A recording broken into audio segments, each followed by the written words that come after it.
Hola, bienvenidos a esta nueva charla en pandemia organizadas por el Laboratorio de Investigación y Desarrollo Comunitario y Sustentabilidad, LIDEX, que bueno, estamos haciendo por aquí este ejercicio de platicar con ustedes sobre algunos temas que manejamos desde el colectivo y que manejan también algunos de nuestros aliados, algunos compañeros, compañeras que nos encontramos en el camino. Hoy vamos a estar platicando sobre cambio climático y capitalismo, o más bien el cambio climático ante este colapso civilizatorio que tenemos en puerta.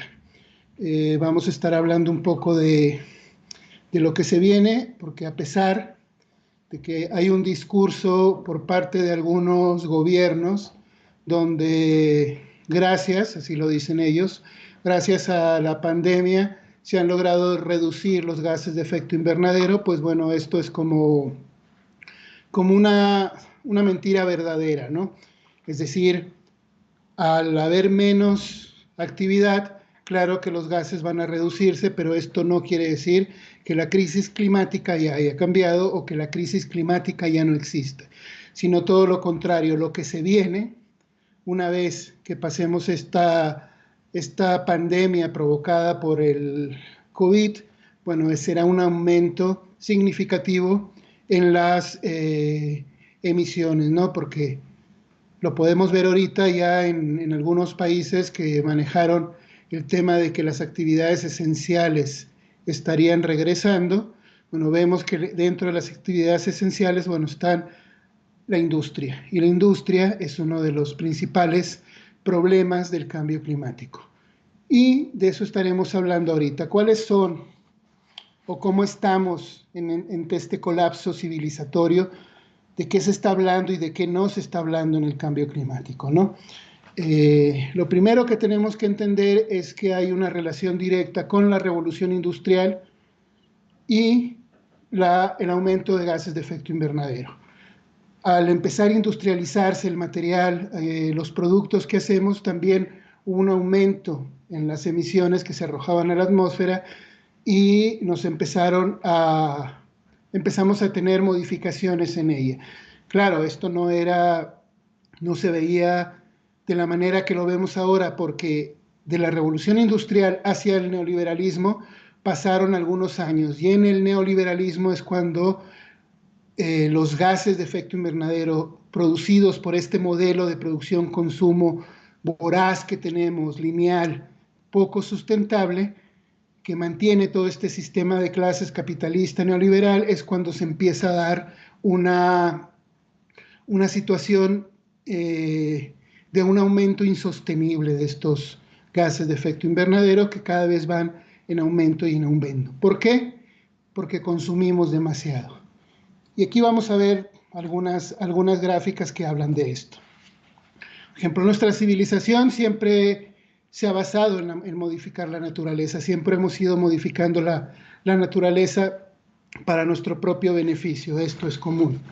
Sin embargo, en los últimos años de la revolución industrial para acá, en la historia moderna, bueno, hemos aumentado estos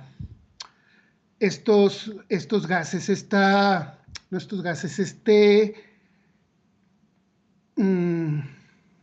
despojo de la naturaleza continuo, extrayendo y extrayendo más materiales. Por ejemplo, cuando éramos cazadores recolectores, nuestro consumo estaba en 3 kilos diario, ¿no? En las sociedades agrarias, por ahí en los tiempos feudales más o menos, era de 11 kilogramos diarios de recursos de la naturaleza, estamos hablando por persona. En este momento, en las sociedades industriales, nuestro consumo está en los 44 kilogramos diarios de recursos, o, para no hablar en términos capitalistas, son 44 kilogramos diarios de extracción de naturaleza lo que nos estamos llevando.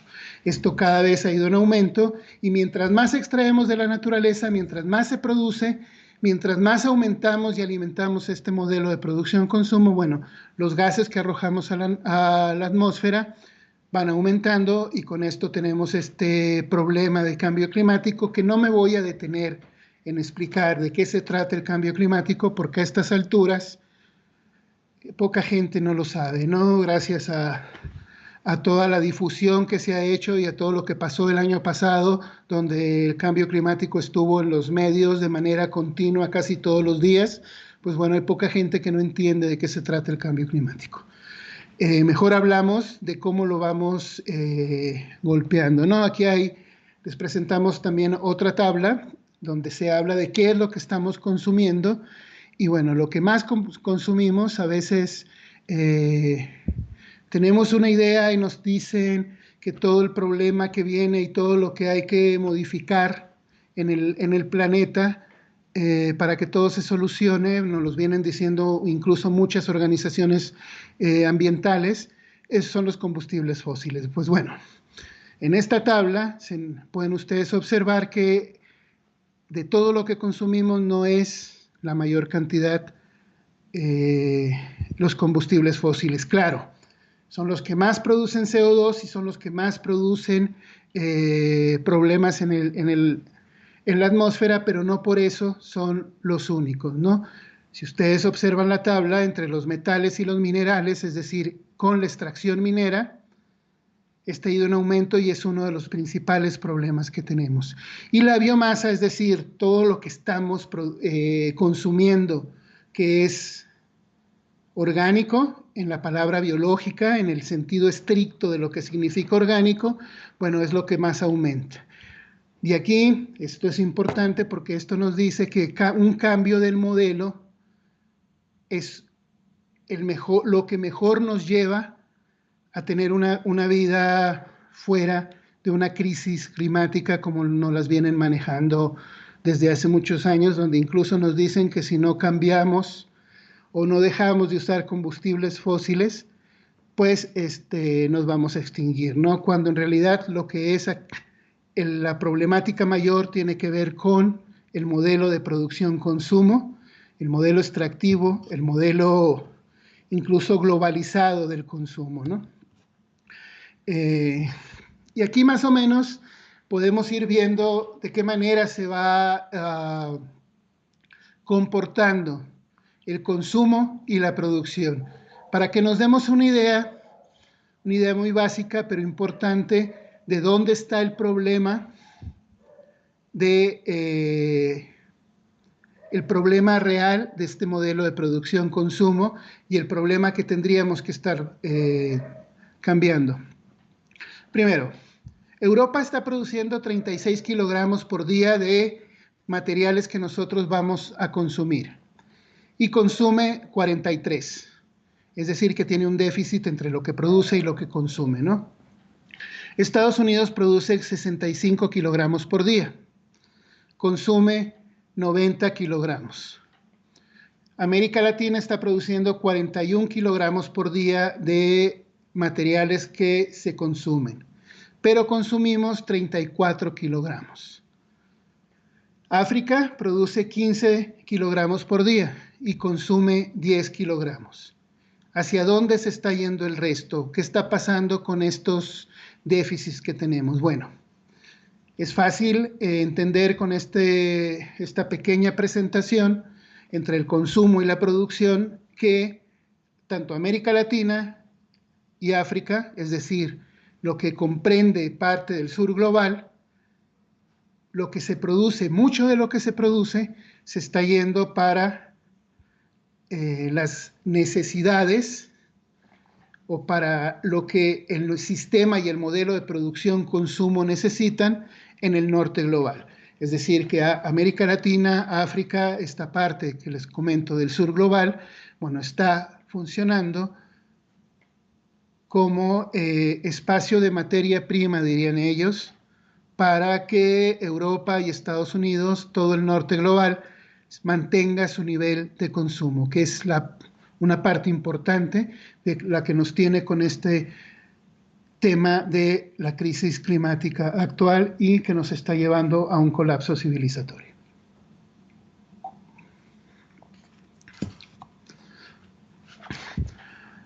Se habla mucho de cómo se contribuye al cambio climático, qué es lo que está consumiendo más, ¿no? Si nosotros le preguntamos a un vegano ecofascista cuál es el principal problema del cambio climático, nos va a decir que el consumo de carne, que el consumo de carne nos está llevando a emitir muchos gases de efecto invernadero y ahí está el problema. Si le preguntamos a una persona amante de las bicicletas, también desde una lógica muy ecofascista, nos dirá que el problema son los carros y el consumo de esto y aquello. Bueno, estudios de la EPA del año pasado dicen que el 28% de las emisiones de gases de efecto invernadero, vienen por la producción eléctrica.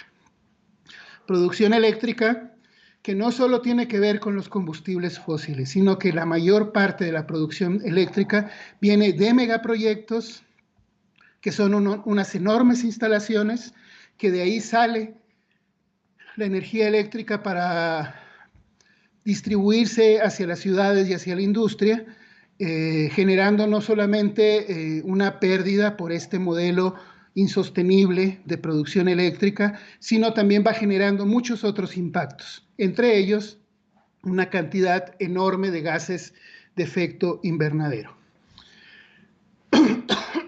La segunda causa de los gases de efecto invernadero tiene que ver con el transporte. También, igual que la producción eléctrica, es el 28%. ¿A esto qué se refiere? Bueno, tenemos un modelo de producción-consumo que nos permite que un mexicano del norte pueda consumir mate del sur de Brasil. Y todo este transporte tiene una huella ecológica y tiene una huella climática. Este transporte que va y que nos hace globalizar lo que consumimos tiene que ver con esta cantidad de gases de efecto invernadero que estamos arrojando. Un ejemplo más claro, la ropa que vende Inditex y todas sus marcas, se produce en Indonesia, se produce en Guatemala, se produce en algunos lugares del Pacífico Sur. Desde ahí viaja hacia Europa y viaja hacia América para que la gente la pueda consumir. Esta huella ecológica que trae la ropa en este momento también tiene que ver con el transporte. También tiene que ver con toda este modelo de producción y este modelo de consumo que tenemos tan globalizado y tan poco local. Aquí es importante mencionar, por ejemplo, el tema de la ganadería, que no lo vamos a hablar al ratito. El porcentaje de carne que se está transportando de distintos lugares afecta muchísimo más que la propia ganadería local. Ustedes recordarán hace unos meses atrás, un año, una cosa así, en Brasil hubo unos incendios fuertes que los estaban relacionando con ganaderos. Pues bueno, Brasil tiene una ganadería exclusivamente para Asia, específicamente para China. Ellos tienen ganado que luego van a producirlo, lo van a producir como carne y lo van a enviar vía transporte hacia China. Esto produce más que consumir cualquier otra cosa. Hay que tener claro que el tema tiene que ver con apostar por un consumo más local y no tanto por el tipo de producto que vamos a hacer. La industria está participando también con el 22%, esto es importante también mencionarlo, donde cuando hablamos de industria estamos hablando de la industria cementera, de la minera, de la automotriz, de la textil, de todo el tipo de industria. Ellos participan con un 22%. Industria que además contribuye con el transporte. Y la agricultura, que de pronto es la más golpeada por algunas organizaciones de la sociedad civil, está participando con un 9%. Si a esto le sumamos que si empezáramos a tener una agricultura mucho más local y más familiar y estar sacando el tema de la agroindustria y estar sacando el tema de los transgénicos, de los agrotóxicos, bueno, incluso la agricultura puede ser un buen amortiguador dentro de los procesos de adaptación y mitigación del cambio climático. Esto es más o menos en un gran cuadro cómo se está contribuyendo o cuáles son los rubros que más contribuyen en las emisiones de gases de efecto invernadero. En producción eléctrica hay que repensar la matriz energética, no podemos estar pensando en megaproyectos, ni siquiera en megaproyectos que sean renovables, como ha sido ahorita la apuesta también de nuevo de algunas organizaciones ante el cierre en México, ante la cerrazón, perdón, del gobierno federal de promover las energías renovables. Y estas organizaciones que están apostando porque se abra más el tema de energías renovables, no podemos apostar dentro de la matriz energética actual por energías renovables. Primero hay que pensar en una matriz energética comunitaria, una matriz energética ciudadana y desde ahí comenzar a pensar cuál es la matriz energética, qué tipo de energía renovable tenemos que usar. De nuevo, si no hay este debate, es imposible que la producción eléctrica deje de estar en primer lugar como la producción o como el mayor responsable de la crisis climática que vivimos actualmente. En el transporte, de nuevo, también las alternativas tienen que ser apostar por lo local, comenzar a ver lo local, bajarle a todo el tema del transporte como un bien y verlo más bien como parte de un enemigo, ¿no?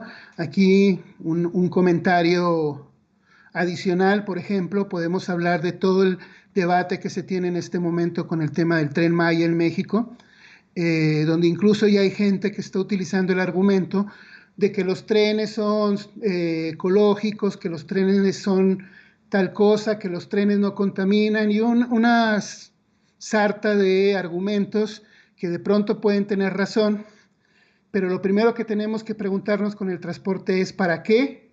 ¿Por qué y quién? Necesitamos un transporte que apueste por mucho más turismo, necesitamos un transporte que lo que está buscando no es el beneficio de las comunidades. De entrada, un transporte que no sirve para las comunidades no tiene sentido. No importa que sea ecológico, no importa que sea todo lo que están diciendo. Un transporte, por más que lo mencionen como ecológico, no funciona así y los españoles lo saben muy bien con sus trenes que han venido destruyendo ciudades y a las comunidades no les ha dejado nada. Con la industria va más o menos lo mismo. Hay que revisar qué industrias necesitamos y cuál no. La minería, por ejemplo, ya no es tan urgente. La automotriz tampoco. Y por ahí tendremos que ir revisando cuáles funcionan y cuáles no.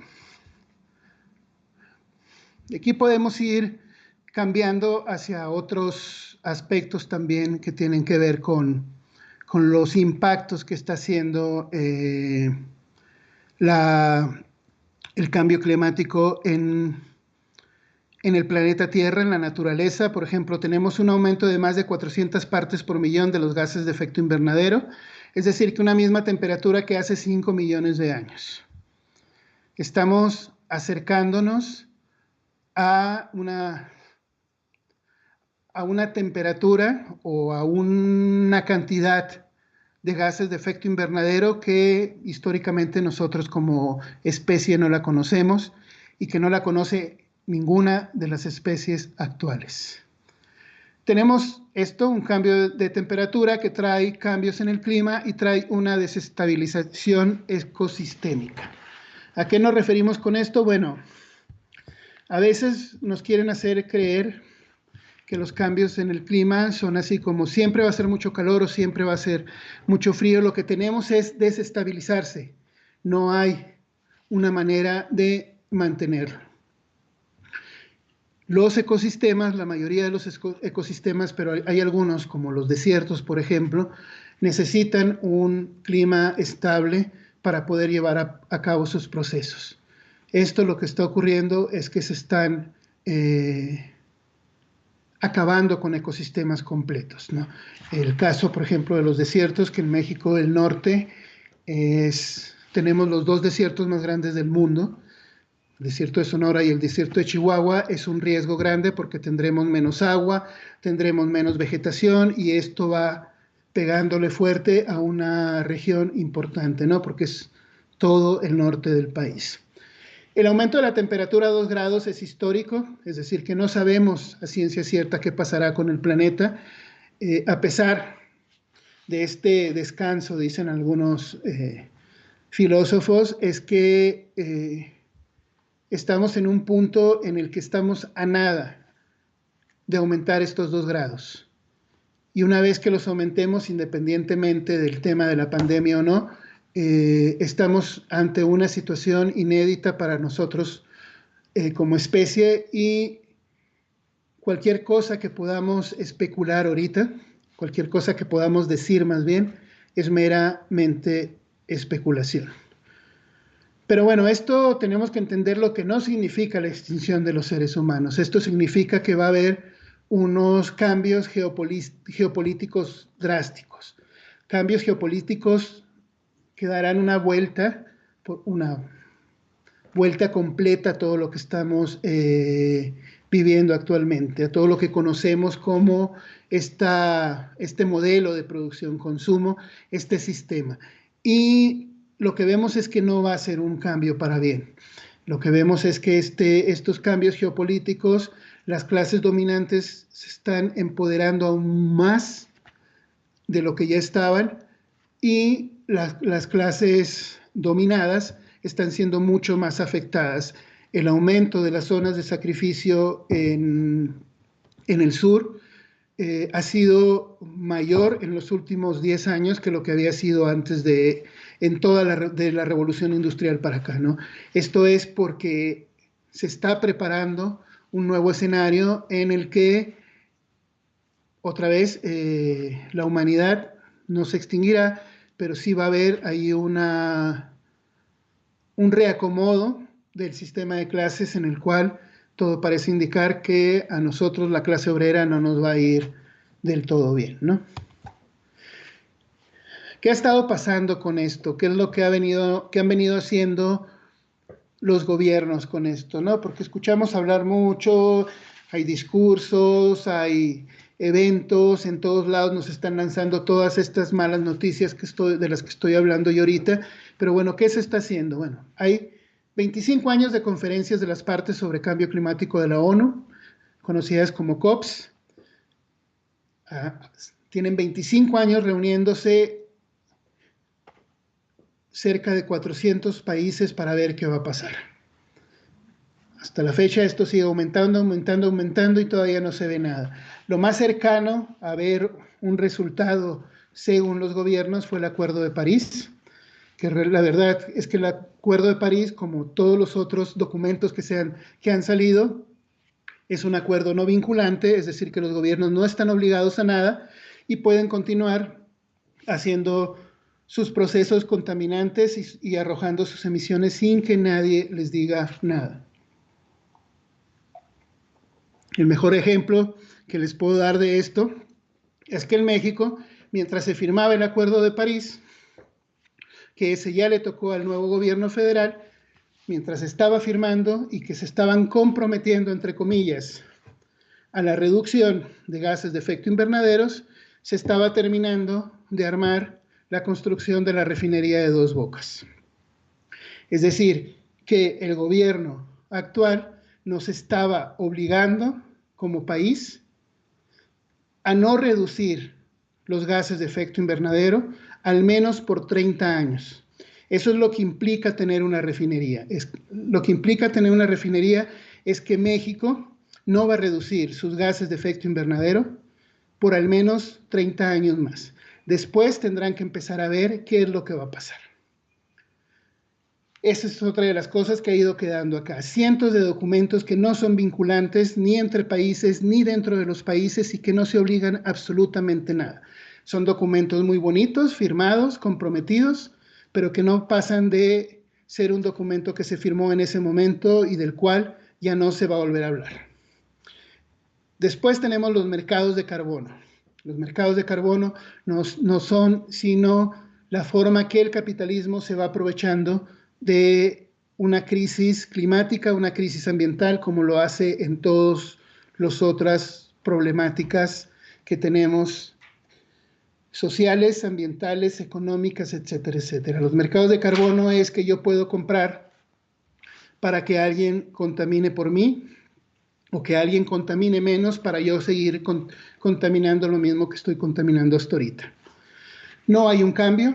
Los mercados de carbono se aseguran y enganchan para que todo se mantenga igual. Incluso se enganchan para que todo se pueda ir aumentando desde una lógica de maquillaje verde, es decir, aumentan las emisiones, pero como yo estoy dentro de los mercados de carbono, yo sí estoy apoyando para que bajen las emisiones, aunque en el papel y en la práctica esto no esté pasando. Los mercados de carbono solamente sirven para maquillar de verde todas las acciones contaminantes y contra la justicia climática que se puedan organizar. Y eso nos lleva al fortalecimiento de la economía verde. Hay muchas compañías, el mejor ejemplo, seguimos dando ejemplos, son todas estas compañías, principalmente españolas, que vienen y nos venden sus procesos de energías renovables, ¿no? Y nos dicen van a instalar parques eólicos, que son unos megaproyectos de energía eólica, que van desplazando comunidades, que van destruyendo territorios, que van matando flora y fauna donde se ponen, que van desestabilizando los ecosistemas, pero que se maquillan de verde porque son renovables. Igual las granjas solares llegan y matan zonas de cultivo, llegan y desestabilizan, ecosistemas, desplazan comunidades, pero se pintan de verdes porque la energía solar es renovable. Y por último, ¿qué más nos ha dejado todo esto del cambio climático? Pues el secuestro de las luchas climáticas y el secuestro de las luchas por el territorio. Lamentablemente también dentro de las resistencias se ha dado que se vuelve un negocio. Andar hablando del cambio climático se vuelve una forma de acceder a recursos del propio sistema, y de pronto tenemos a estas grandes ONGs que viven de hablar de la justicia climática, de la lucha por el territorio, cuando vemos que estas comunidades que están siendo afectadas por la crisis climática, por la privatización de los territorios, están o peor o igual que cuando todo esto comenzó.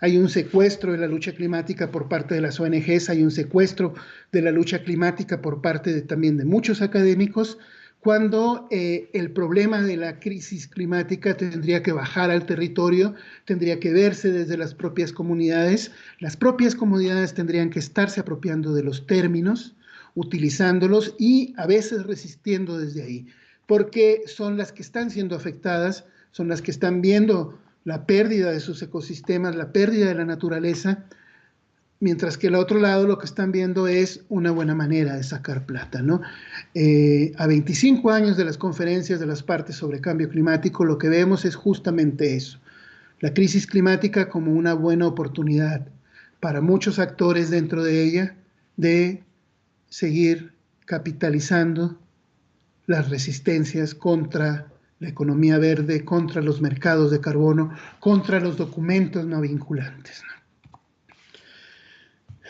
¿Qué proponen de pronto a veces los gobiernos o de qué hablan de todo esto? Bueno, una de las discusiones más fuertes que se da en las COP es que tenemos que empezar a mitigar. Nos lo dicen siempre,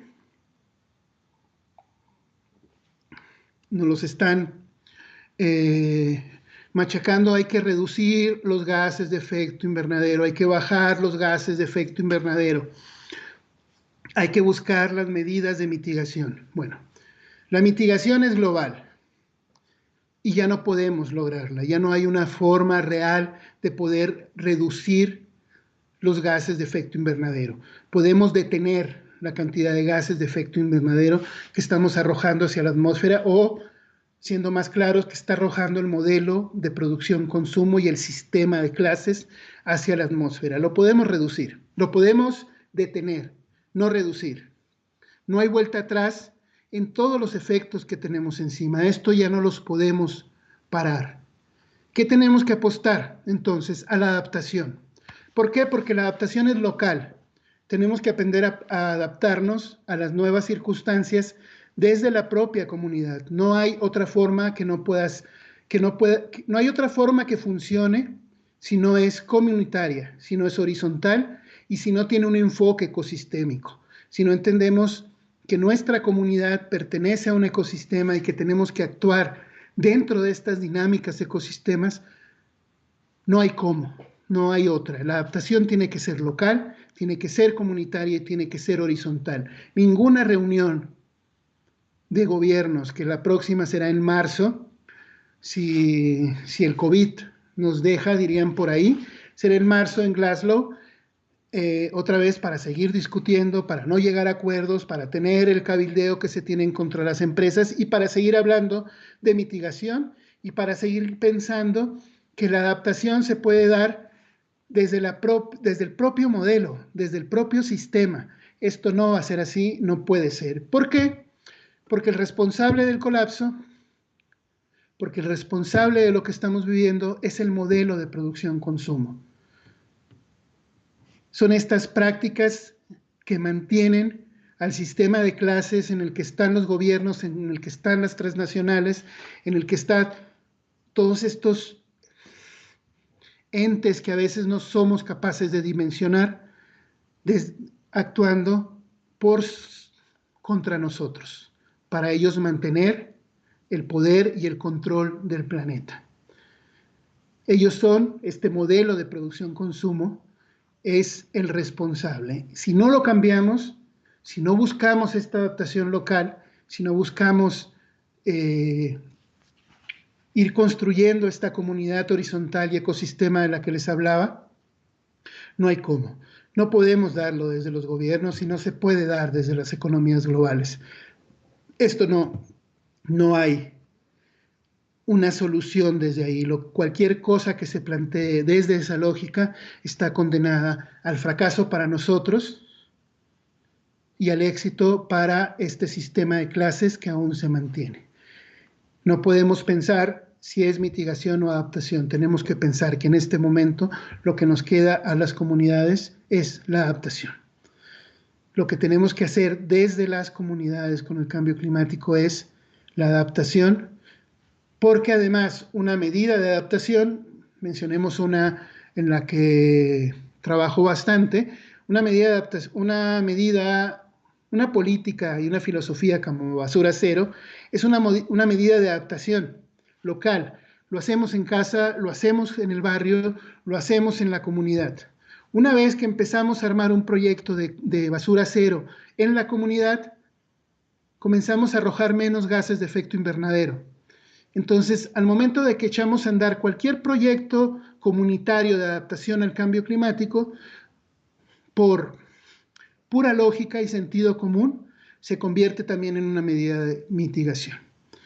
Si seguimos esperando que los gobiernos y las corporaciones transnacionales y la industria y la iniciativa privada digan nosotros vamos a echar a andar medidas de mitigación, estamos de nuevo condenándonos a nosotros al fracaso y al éxito en su lógica de mantener un sistema de clases donde nosotros somos los que estamos perdiendo.